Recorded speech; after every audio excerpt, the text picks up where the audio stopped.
আচ্ছা রিয়াজ আব্দুল, এখানে একটা বড় একটা রেস্টুরেন্ট করলে কেমন হয়? হ্যাঁ ভাই, অনেক ভালো হয়। এই জায়গার ওয়েদারটা অনেক ভালো আছে। আর এমন একটা পার্ফেক্ট একটা রেস্টুরেন্ট করলে কেমন হবে? অনেক ভালো। বস এই জায়গার মালিক কি?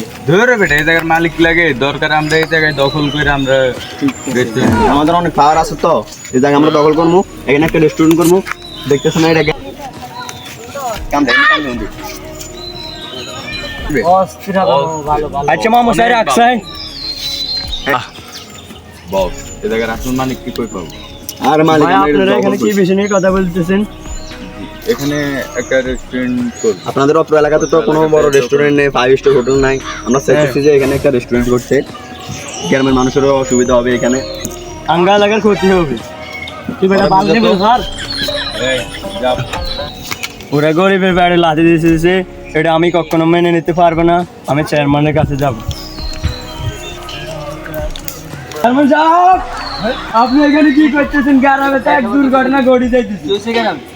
গ্রামে বড় করে এসে রেস্টুরেন্ট দিতেছে। কিসের বল? কোথেকে এসেছে? আমাদের এলাকা দূষিত করতে চাচ্ছি। কে ওই লোক? কে? চলেন আপনাকে নিয়ে দেখাই। চলো, কে সেই লোক?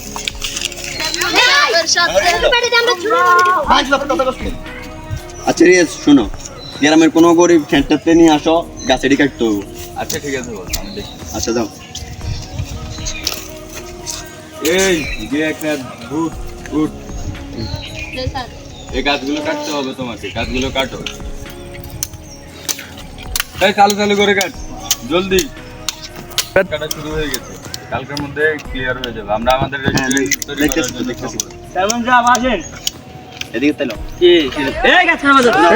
চেয়ারম্যান সাহেব আসেন। বলছি গাছ নামাতে হবে। এই, কি হচ্ছে আপনি বলছি কি? গাছ নামা যাবে।